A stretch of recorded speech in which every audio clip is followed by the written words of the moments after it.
It's been about 8 years since Mazda axed the MazdaSpeed 3 and, quite frankly, crushed the hopes and dreams of enthusiasts the world over. But in that same time since, Mazda has come a long way. They officially cut ties with Ford, they introduced the latest evolution of their Kodo design philosophy, and they've begun their ascent to a more premium auto brand. And now with the introduction of this, the Mazda3 Turbo, it would seem they're making a calculated push toward a performance lineup. But is this boosted 3 a reincarnation of the MazdaSpeed from the past? Well, that's why I wanted to make this video. I wanted to give you an up-close look so you could make that decision for yourself. So let's go ahead and check it out. Outside, the Mazda3 Turbo looks a lot like its non-turbo relatives.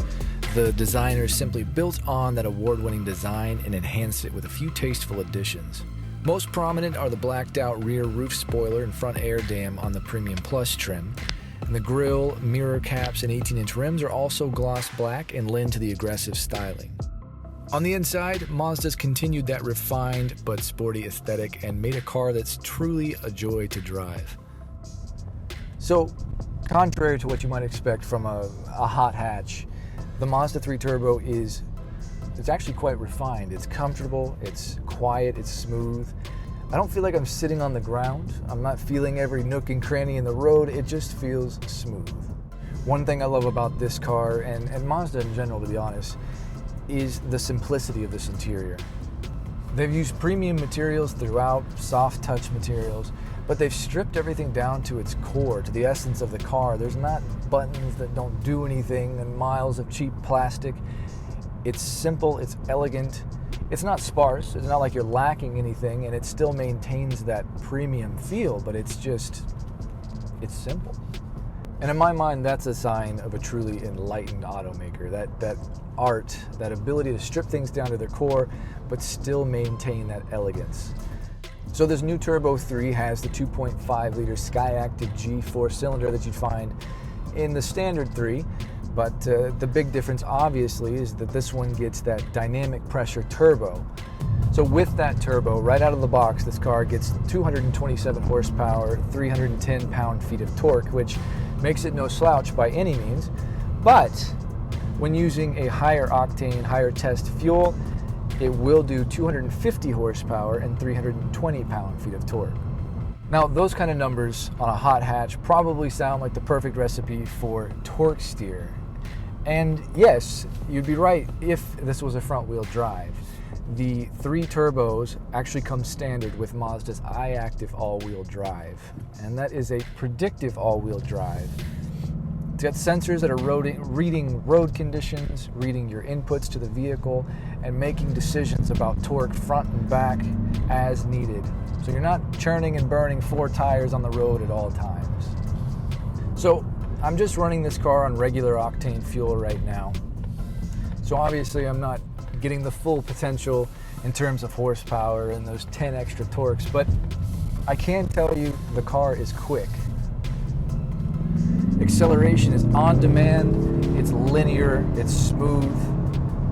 It's not melt your face by any means, but it will put a smile on your face. And I don't know if you can hear that exhaust note, but it's nice, it's tuned, it's not obnoxious, it's throaty. It's definitely different than the regular hatch. They've done a good job. Let's see if I can get that.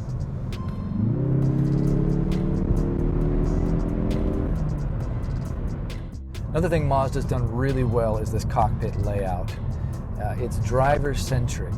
Everything is where it should be. It feels intuitive. You know, things that I'm going to need consistently, they're all within reach.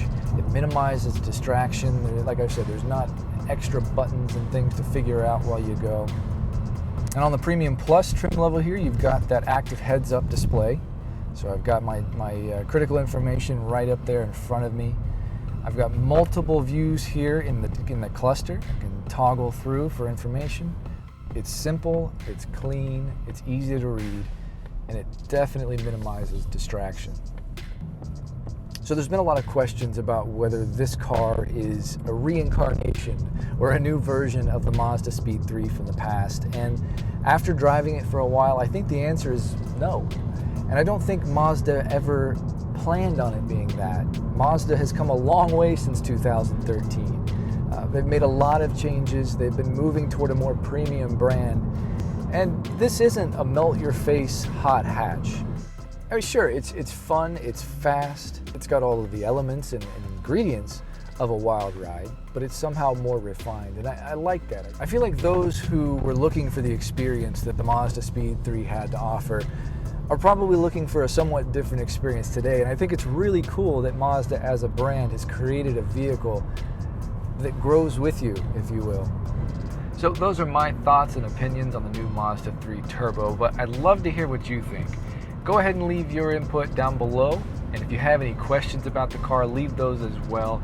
I'll do what I can to get back to you.